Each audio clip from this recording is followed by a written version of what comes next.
Thank you, Lauren. Yeah, absolutely. And those of you joining us, feel free to say hi. You can turn your cameras on. We do see you, we see your names, and nice to catch up with all of you. We'll be talking today about wine NFTs, if you will, sippable NFTs, NFTs that represent something you can drink and sip, an innovation. We're going live in 1 minute. So, wow, this is a interesting year with the creator economy taking off and NFTs just like going all over the place. It's a lot of fun. Shout outs to Terrence and 60 Mofo. Nice to see you back. And Alex, nice to see you. Welcome. And there's a lot of things on my mind today, but we're going to stay focused on NFTs. So, guys, top of the hour, you want to go live and all that, please? Okay.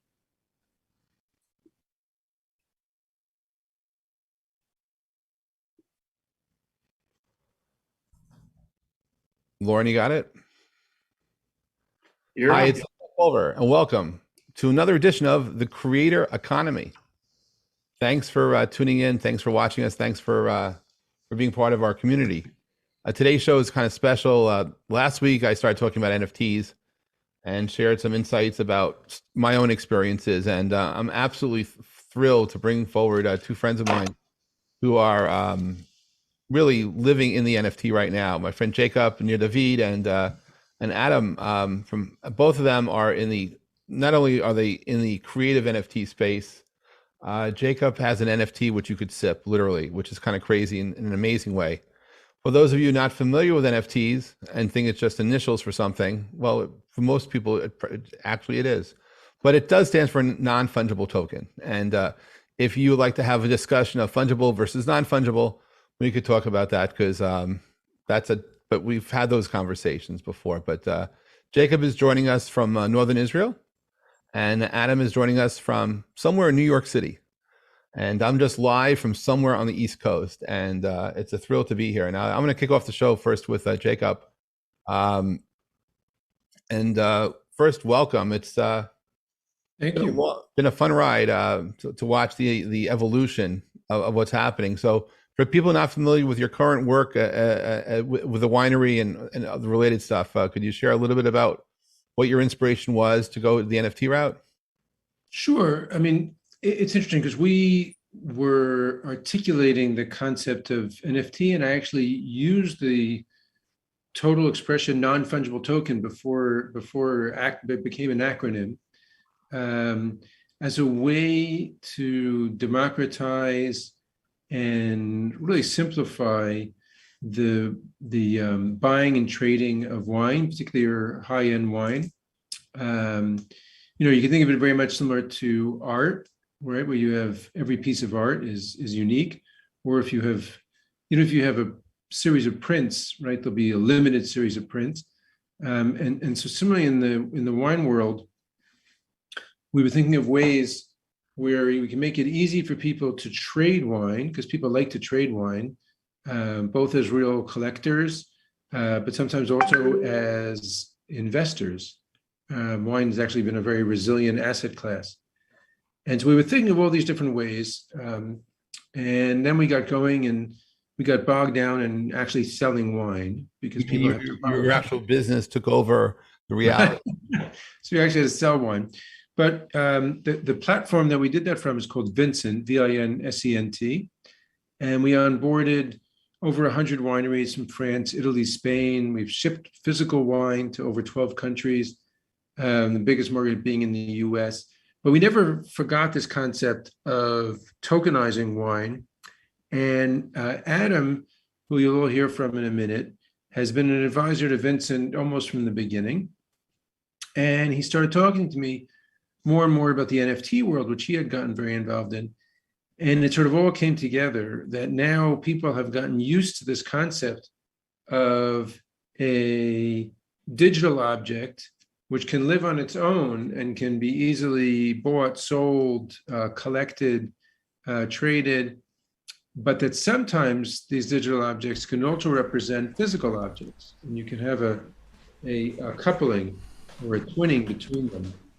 And that's what really kind of set off the genesis of Hello Fam. hellofam.wine, which is the first winery brand to be born into the NFT age. And we are in the last stages of the minting of our Genesis vintage of what is part of your Genesis vintage? What wine do people get if they buy the NFT? So it's a unique blend actually being created by my own winery. So I've been a wine enthusiast for a long time, and 10 years ago, I had the blessing to actually create my own winery, which not to toot my own. In a place where there actually still are more cows than people. Yes, there still are, and I quote Jeff all the time on that. But thank God we also have got a lot of grapes, and now our bottles of wine outnumber our cows. Oh, so really? Wow. Yes, we produce over 100,000 bottles a year, which kind of makes us a nice boutique winery, certainly by Israeli standards. And our wine has been award-winning, rated in the 90s by all the top wine critics in the world. And so we know we're turning out excellent wine, which is collectible, which will age very well. And so when Adam and I started first talking about, well, what would be the wine for this Genesis vintage, so we said, okay, why not just use a unique blend, which we'll create from this harvest. So literally we're harvesting right now the grapes that are going to go into this first blend that we're making for the Genesis vintage of Hello Fam wine. And are these grapes being grown on your property, or is it from the area that your winery is in? Yeah, I mean, it's the kind of general area. The way that the wine industry works in Israel is that it's kind of very rare for all of your vineyards to be in one place for a whole variety of both wine reasons and regulatory reasons. But they're kind of spread around northern Israel, which is where most of the wine is grown that comes out of Israel. So it's quite exciting. This morning we just had our last harvest for the next week, because we're entering another series of holidays every 2 days. We've got holidays. So yeah, we were crushing away. In fact, I just came home from the winery. I think they still are crushing those grapes. So it's quite exciting. Well, this is amazing. By the way, if any of you are watching this live on either LinkedIn or Facebook, and you're wondering, gee, how do I get to ask questions? You want to join our studio audience by getting over to pulver.com and clicking in and registering for this show right now. We'll be on the air for a bit, so it's still time to come in. Well, Jacob, congratulations on the innovation, and can I ask how your project is going so far? I don't know what your expectations were, but how are those sippable NFTs selling? Adam's got his finger on the pulse of that more than me, so I'll let him. All right, maybe this is a good time to bring forward Adam. Sure. Chanel, could you there? Hi, hey Adam, just please unmute. There you go. Hey. So good afternoon to you. Hey, good afternoon. How are you doing? Doing well. So could you share a little bit about your background, please? Yeah, sure. So as Jacob said, I met him and became an advisor early on in Vincent's life. Before that, I ran innovation and mobile for Wine Spectator for many years. I've also consulted for 20 different crypto companies over the years, co-founded a bunch. And I also run one of the biggest charity-driven NFT projects in the world, dedicated to saving the elephants. So that's called Untamed Elephants. So you're helping to make wine NFTs, and you're saving elephants. Is there any connection to that? Yeah, actually, we just announced that after Hello Fam's first Genesis vintage wine, our next wine will be called Pink Elephant Parade, and 10% of proceeds will go to elephant charity. And anyone who buys our Genesis NFT will benefit from the success of that future wine as well. So we're really building a pipeline of new wines, and they'll all come back and help original NFT holders. So it's really being a part of our winery rather than owning one specific. So for people who are joining the show or listening to the show for the first time and are hearing terms which they don't know, what is a Genesis NFT? What does that even mean? We're talking about Project Genesis from Star Trek? No, it's just in the NFT world, there's all these kind of like terms that people use because they sound cool, but really it just means it's our first one. So our first flagship NFT, we call our Genesis NFT. Okay, I just want to just be sure because I thought maybe you're creating a brave new world or something, and you're planting the seeds, and we're gonna watch recreation. Well, we do have seedlings. So Mm-hmm. So what are seedlings? And those are NFTs? seedlings are like mini NFTs, right, Adam? Yeah, so when you buy one of our grape NFTs, which represents 6 bottles of our first vintage wine, it's about between 300 and 400 bucks, depending on the price of Ethereum, or if you pay by credit card, it's 410. But we also thought it would be cool if, for people who just want to buy a bottle, they can buy a fractional grape, and those are seedling NFTs. So each seedling NFT represents essentially one bottle, 1/6 of a case, and it has cute art. They don't have rarities attached, so they all are the same. And if you collect 6, you can crush them and claim the case of wine.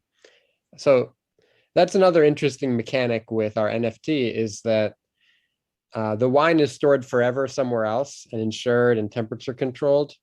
And you can keep the NFT, buy, sell, trade it without worrying about the physical product. But if you ever want the physical product, you destroy your NFT, and then we'll ship the case of wine to you. So our NFTs are actually deflationary.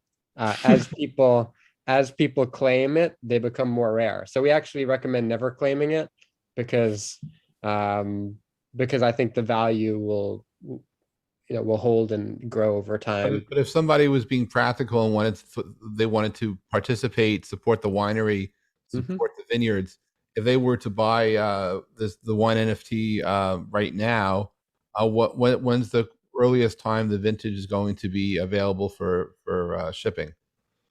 In about May timeframe. And are you shipping all over the world?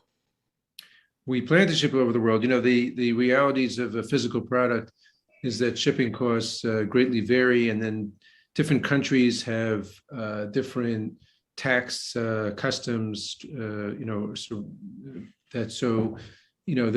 costs of shipping around the world will obviously change depending where you are. And people in Singapore or South Korea, where we have shipped wine to, are used to paying 100% taxes on wine. Wow. But so really depends kind of where you are. Australia as well has very high taxes on imported wine. So it really depends kind of where you are and whether you want to take it physical delivery there or have it sent somewhere else. And this is also something which is wonderful to gift to someone else. So you can gift them the NFT itself, or burn the NFT and then say, hey, send my case of wine to Jeff, who does such a great job hosting the show. Thank you. Have you guys thought about the reality that you may be creating a digital version of a commodities exchange? With each one being unique. It's not a commodity, right? So it's not a commodity. Well, but it's a non-fungible commodity, but yet you have physical delivery. Because if you're talking about corn futures, we're talking about all sorts of if we go to Chicago, I don't believe there's a market in Chicago for wine necessarily, but there's soybean futures. And if you were to find specialties, so it's not the fungible but the non-fungible side, just theoretically, physical delivery is always a challenge. I mean, I remember friends of mine, when they got bored day trading stocks, they attempted to day trade commodities and lost their shirts because they knew nothing about how those markets worked, but they thought it'd be fun to get involved because a lot of high energy. And one person forever complained that they actually had to figure out how to get a physical delivery of soybeans, and they were just not set up for that. And I was just thinking, gee, do you see the work that you're doing to be, sort of like a forward look into where the futures of exchanges could evolve into? Yeah, well, I think if you look at collectibles in general, and I'll let Adam chime in more on this because he's done a lot of research, on the subject, but one of the problems of being a collector is where do you put your collection? So if you, let's say, like to collect sports cars, not everybody has a 20-car garage. So I think, people are very fascinated by collectibles and alternative assets, which are unique, right, which are not commodity. So if I have one of 200 of this specific car that got produced, or if I take something much more, what some people would think of a mundane, let's say a comic book. Not right? saying there's lots of No, people. I know, I'm saying, but it's much more approachable for a lot of people. Say, well, how many of these, comic books were actually printed, and so how many of them are out there? And if you have one of them, that's it. It's going to be a unique object. And so you can start to think about, well, some of these things can get stored in central places. And what I think that what the NFT economy has showed us is that you can have a whole virtual world, which part of which could be representing a physical world. Right. I think in some ways we're bounded by our own imagination because we're trying to figure out, all the various elements to where this can go. Because I've been, while you've been out minting sippable NFTs, I've been creating NFTs that sing to you. So like, there's an NFT that, for example, has this clip on it. And it's pretty soothing. And, if you like to listen to that clip over and over and over and over and over again, I happen to know where you can buy it. And it's the thing that, as an artist, right, we're only constrained by how we see the world.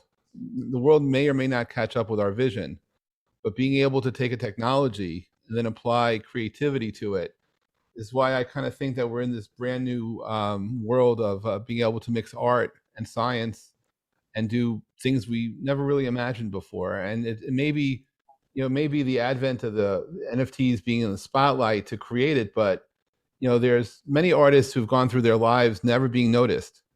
And then to see some of the artists of today having creations selling for millions and millions of dollars, in some ways it's like, WTF, are you kidding?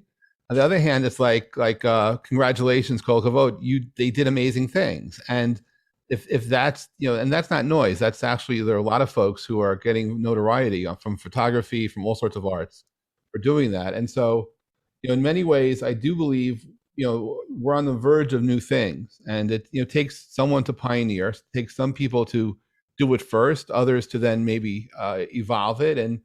But really what you're doing, I think, is certainly inspiring folks. So have you had, so it's one thing, I guess, on the Vincent side to have the wine futures, but have you had any of your wineries say, hey, we want to do wine NFTs also?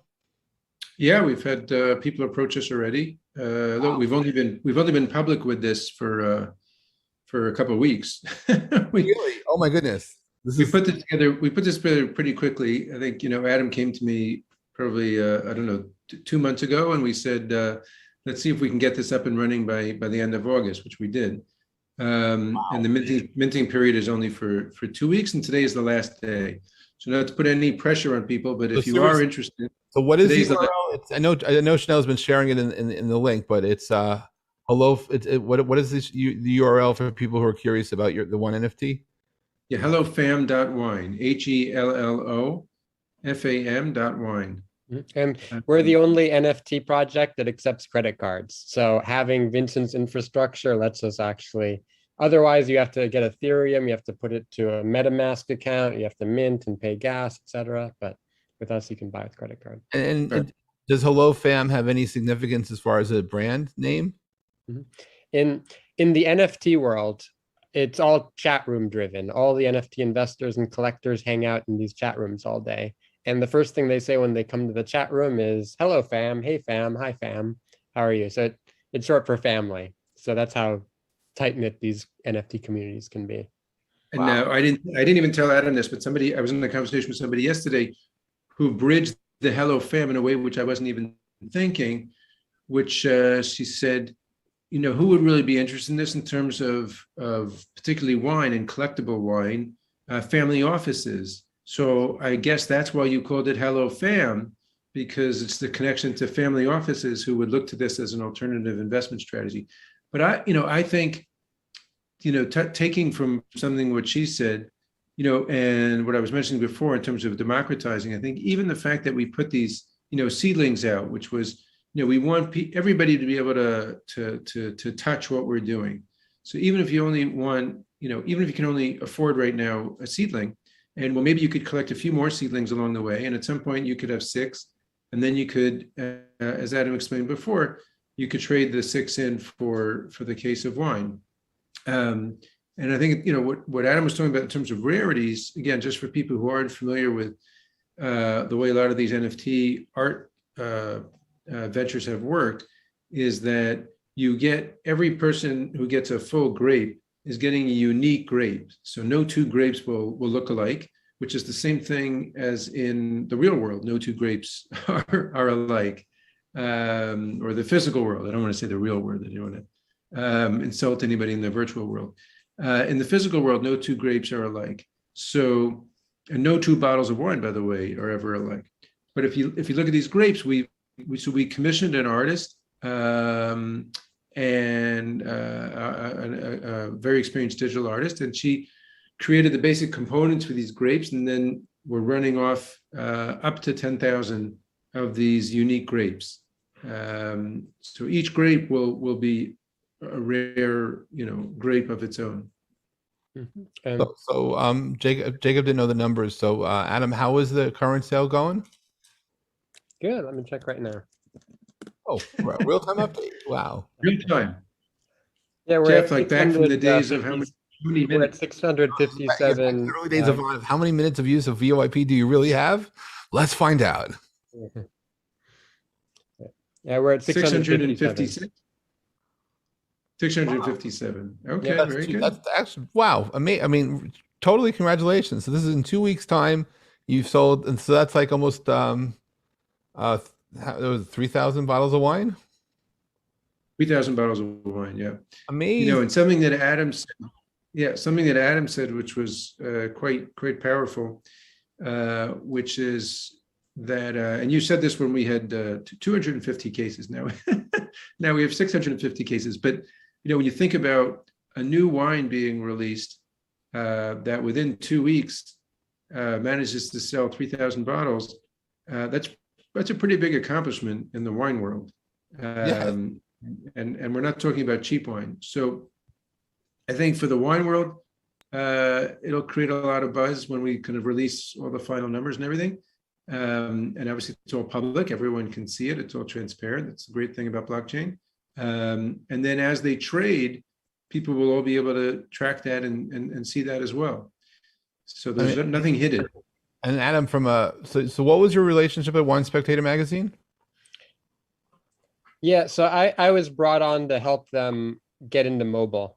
So the App Store just launched with Apple, and everyone was interested in launching the Wine Spectator app universe on iPad and iPhone. So I was brought in to help lead that initiative. So even though you're maybe not part of the editorial team, how would you expect some of the people you spend time with express what you guys are doing on the cutting edge here with wine?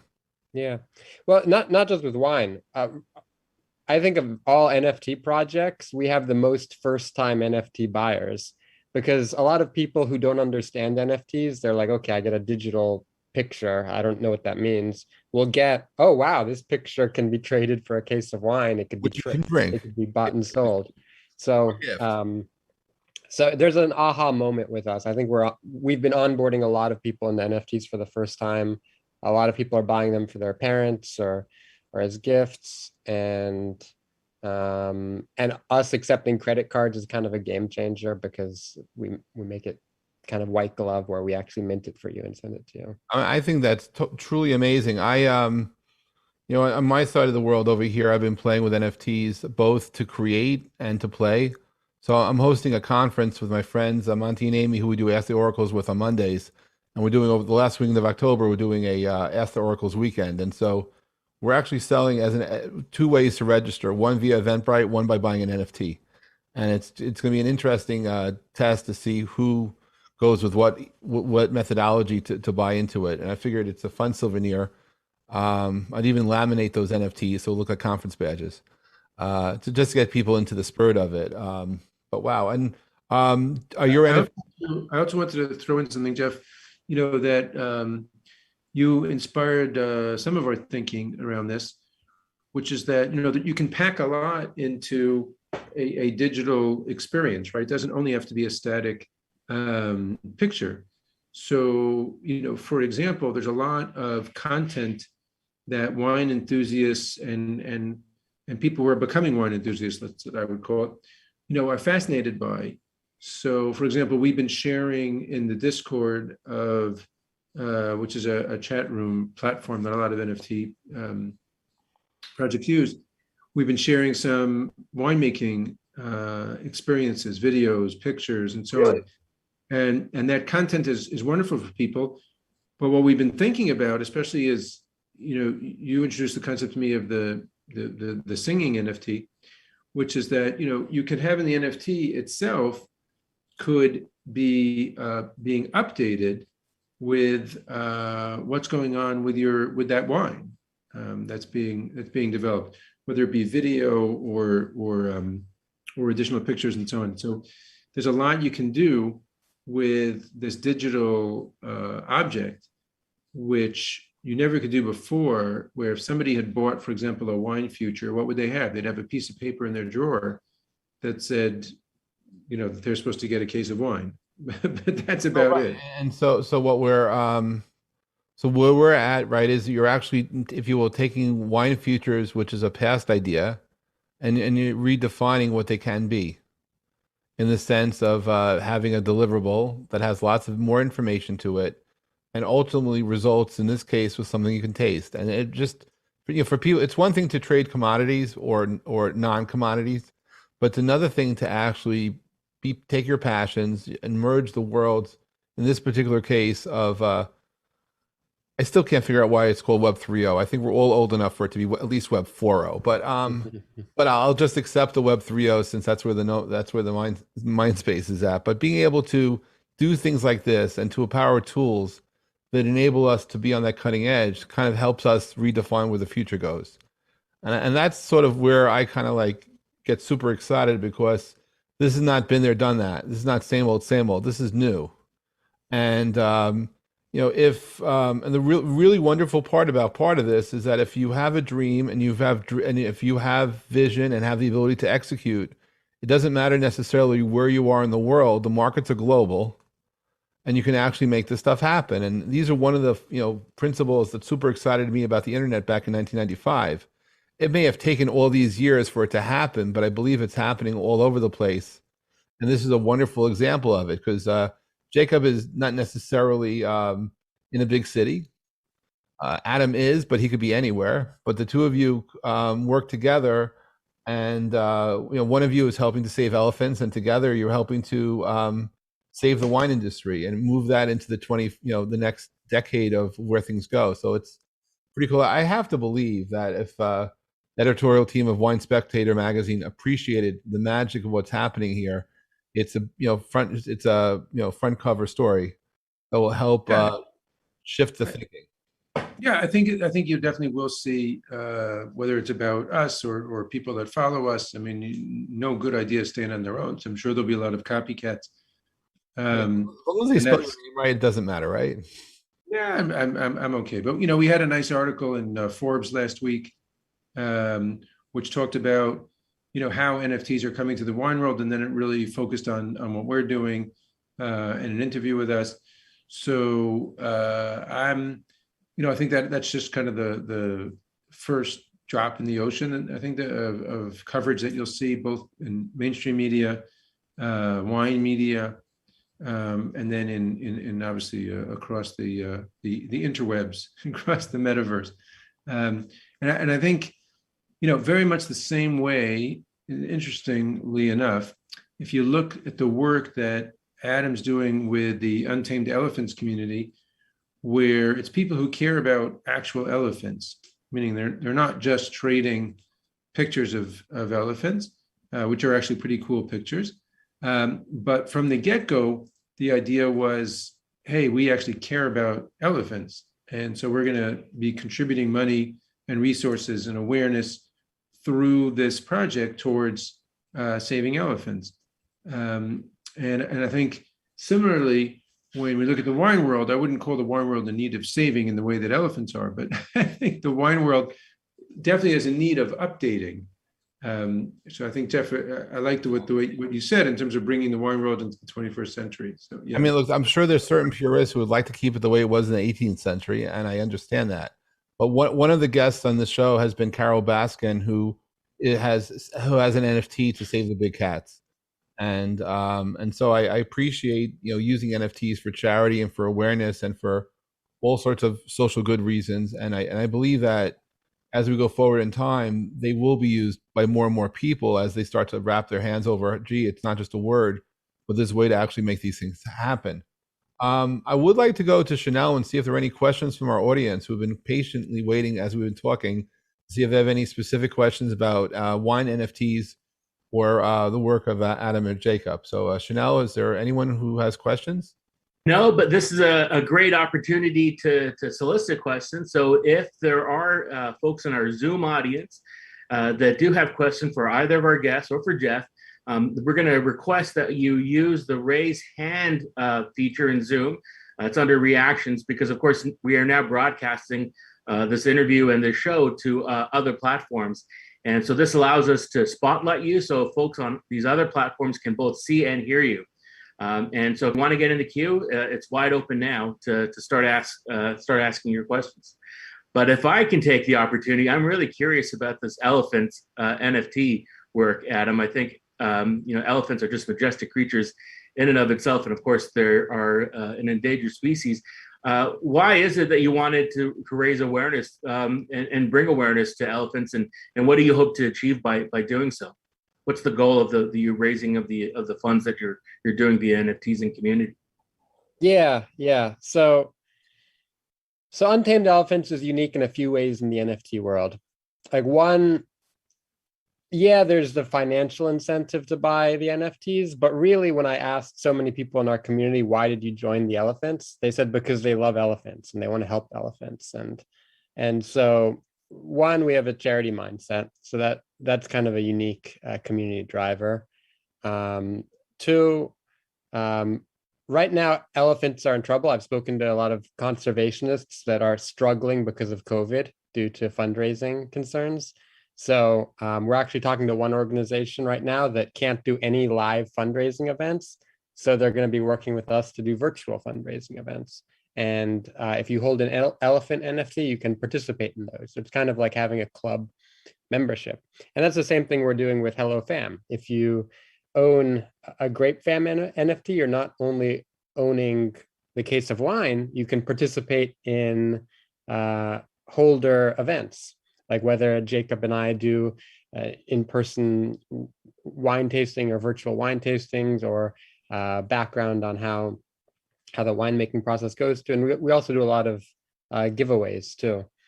Another note about elephants is that most NFT teams are completely anonymous.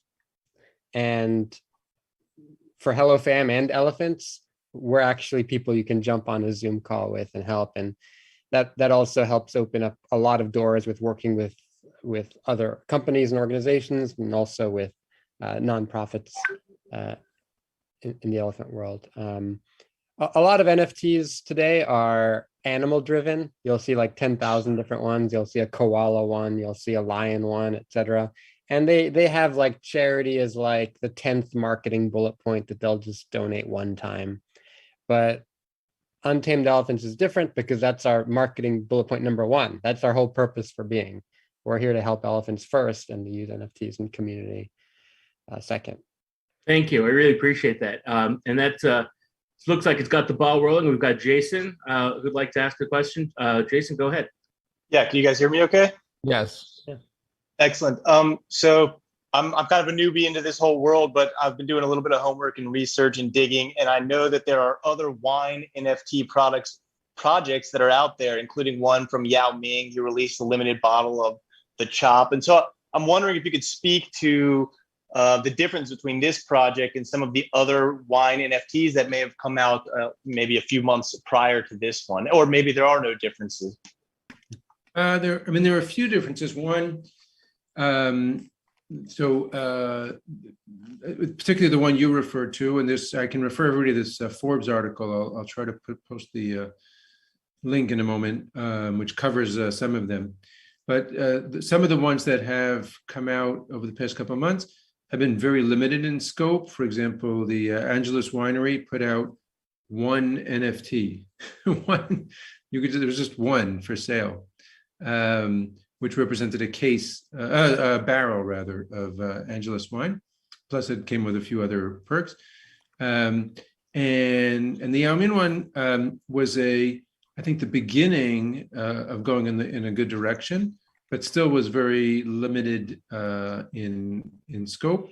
I think when you look at what we're doing, we are, this project in particular was saying, hey, we're going to create a native wine brand within the NFT space. And we're going to later on, as Adam talked about, perhaps partner with other communities to create their branded NFTs backed by wine. So it's rather than taking, for example, a well-known winery and saying, oh, here's an NFT of that well-known winery, we're kind of creating, and that's why we're on the Creator Economy Show. We're creating, kind of whole new brands, which can, as Jeff said before, we don't have to be bounded by our imagination, can be whatever we want them to be. However, in the end of the day, there's always going to be quality wine attached to it. Yeah, and just to add to that, we're not tacking on an NFT to an existing product as like the 10th marketing bullet point or whatever. We're built from the ground up with NFTs in mind, using all the best practices from the NFT world, from unique computer generated art to having rarities, to having the NFT appear on the bottle label, to having an organic community of NFT collectors every day in our Discord from all over the world. So we're the first all NFT wine brand, rather than just saying, hey, we have a product, let's just throw an NFT out there and see if it helps. It sticks. Got it. Thank you very much, and best of luck to the project. Thank you. Any other questions for our guests? No, not at this time. All right. Well, I'm just gonna finish up. There's a couple of things. I'm just I appreciate that this is only a 2-week sale, and you kind of came up with the idea to make this happen quickly. But is there anything that you learned now that you wish you knew then before you started the project? Is there like if there's someone here who's thinking about doing something similar but they're holding back, are you achieving what you hope for, and or what have you learned from this process? Mm-hmm. Well, from my perspective, the trickiest thing is that NFTs are on the very, very, very cutting edge. So you're always like pushing the envelope. So if you want like a tried and true like tech to work with, NFTs aren't the one. Like every day the tech is evolving and changing. There's every day new scammers are coming out with projects. So embedded in the question is, are you spending more time educating the public what NFTs are and not spending your time selling, or are you achieving goals which are realistic compared to where you thought you could get to given the 2-week window that you had for sales? Mm-hmm. Yeah. Well, we have been onboarding a lot of people for the first time into NFTs. So you're right that we're spending an abnormal amount of time educating and responding to emails, walking people through the basics, compared to if NFTs were established, then we could spend all our time just selling. From a goal perspective, I'd ask Jacob, hey, what would our production minimum be to be able to go to market? And he said 200 NFTs, and we sold more than 200 the first 24 hours. So amazing.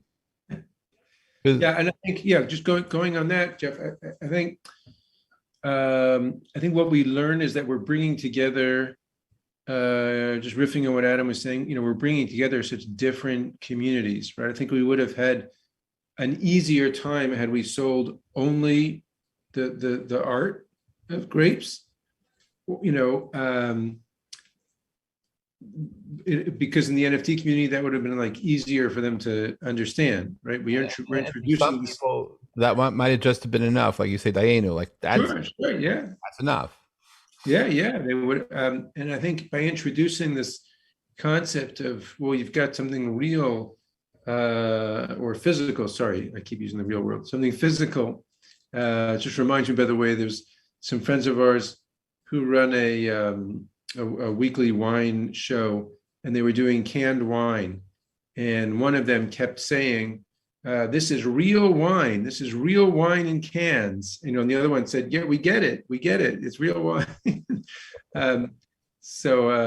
But you know, introducing again this connection between the physical and the digital, I think both for the wine industry, but going way beyond the wine industry as well. We're just, you know, taking baby steps and seeing what does that mean, and what does it allow you to do when you have a digital bridge to a physical object. Mhm. And I truly believe that, you know, the work that you're doing parallels other work that can be done in following what you're just saying, Jacob. And it's just a matter of time for others to pick up on it, because it may not be wine, it'll be other types of NFTs for other types of physical objects. And the idea of being able to do this, because I can share that for the past month, I've been selling NFTs from Rally, because I have an account on Rally, and I've been selling both my photography and some music NFTs for some of the artists from Jeff's Place. And just this week, we started selling subscriptions to one of our shows and conference tickets. And I'm spending more time educating people what the NFTs are or what they're not. A couple of people who bought the NFT were kind of confused. How come I can't download this? How come I can't move this anywhere else? And they didn't understand that, no, you have an account on Rally. You like this music, watch it, play it, it's yours. Or that's my picture. You can look at it as often as you want, and it's on Rally. And so, you know, there's not a lot of education in terms of what people are selling so much, even though I very clearly say this is a picture of what I took. And I think we're very early on that side. But as we move forward in time, I do think people are going to add to their creativity. And the project that you're doing is an example of not only of how the if you will, the modern wine industry can operate in 2022, but there'll probably be so many other industries where you see attachments of wine of NFTs and product that this becomes a case study for that. So it's fairly amazing. So given that you're minting your first, you know, set of NFTs around this, Jacob, is this a once and done, or are you going to look to do this again in the future? No. As Adam said, we already announced to the Untamed Elephants community that we're going to be launching a pink bubbly, a wine that we're calling a Pink Elephant Parade.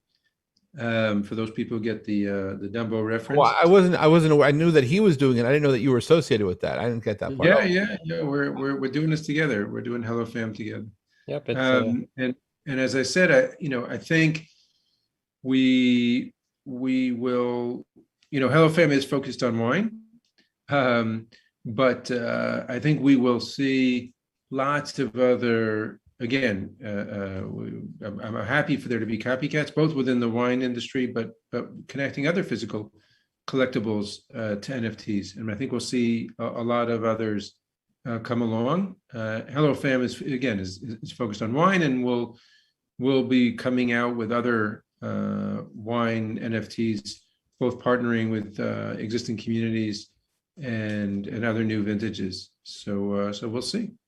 Because that's wonderful, and I will say that on the music side, I was approached by some old friends of mine who are not actually they're former music performers, but for those of you old enough to remember the Traveling Wilburys, I'm working with the Traveling Wilburys of studio production, of mixing, of touring, And basically the folks that have a set of studios all over the world, and what they didn't have was someone to basically help them disrupt the music industry. And so I've come up with a whole set of digital merchandise that could not have existed in the past, but all can be created by just linking the creativity and products that have already been created by some of the artists, which my friends are personal friends with. And so I'm, while I'm sure others will do what I'm doing, we're going to be there first. So I'm kind of excited about all that. So it's Cool. it's a very interesting time.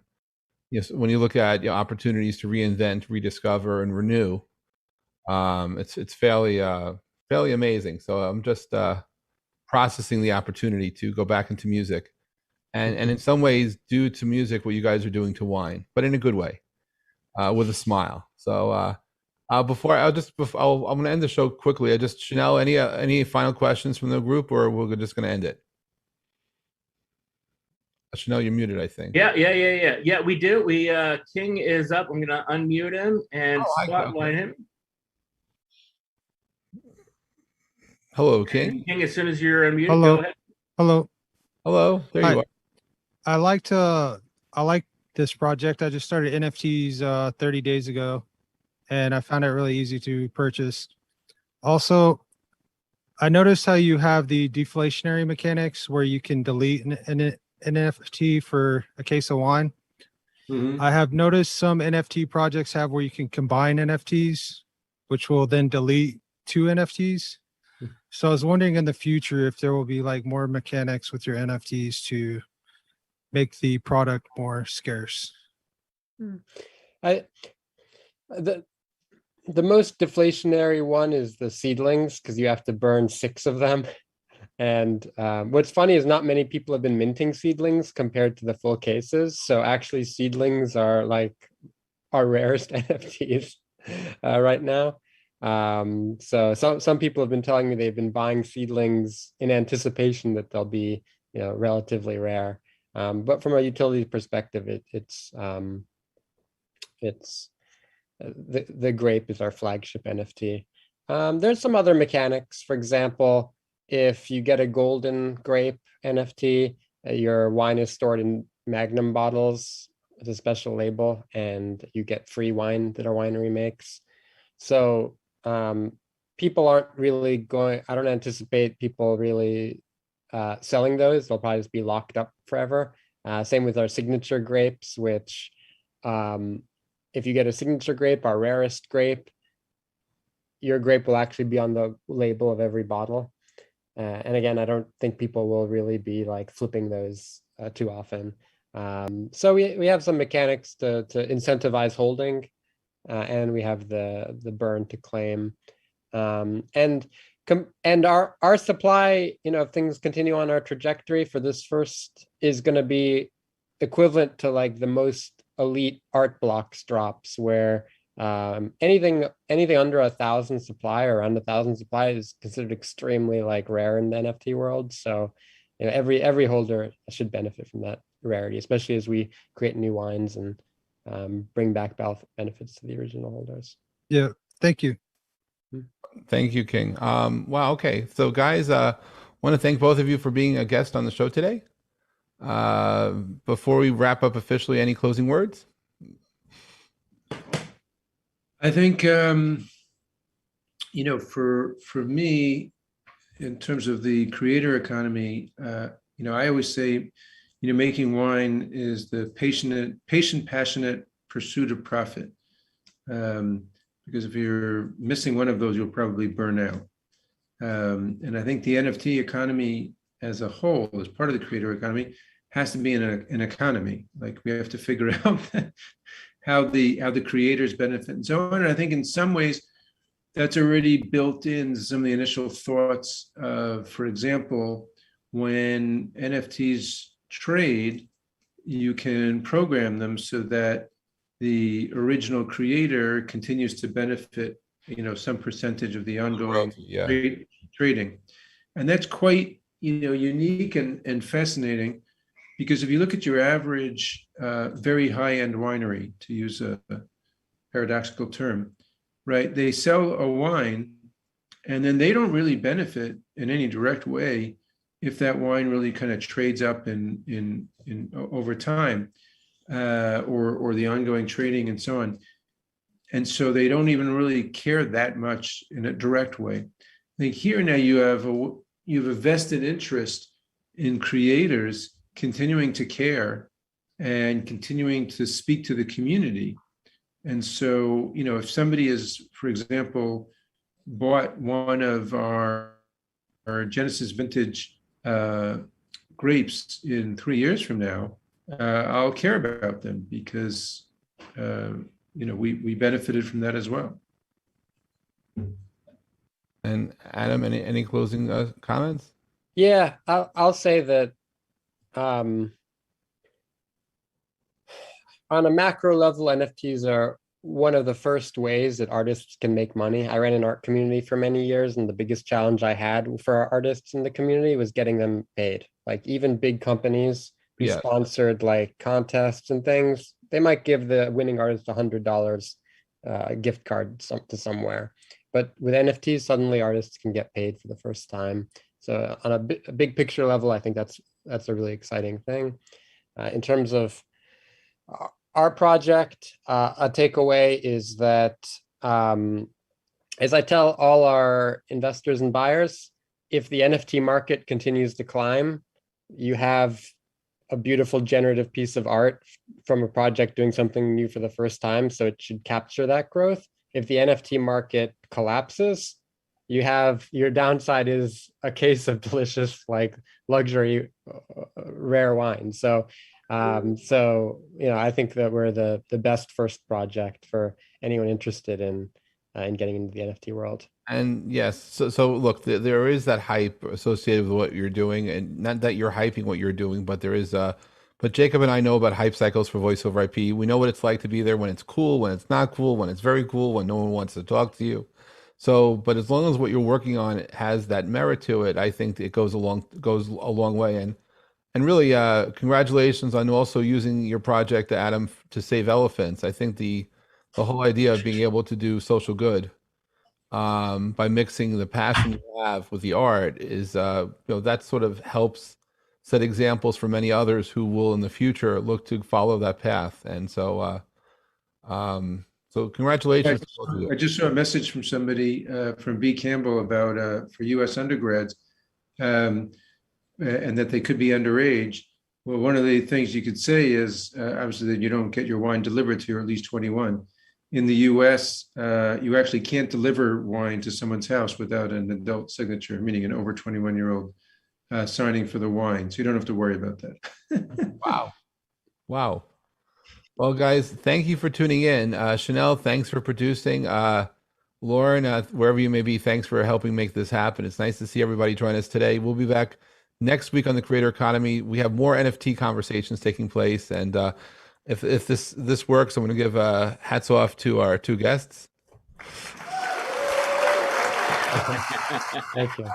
We work on this in our downtime, but really, you guys are amazing. So thank you so much for part of this, and we'll end the show now. And if you were watching this live on LinkedIn or Facebook, you could sign up at pulver.com, get yourself a seat in our audience so you can actually ask questions the next time we have the show. But bye for now. We'll be back next week, 2 o'clock Eastern. Thank you all. Bye for now. Recording stopped.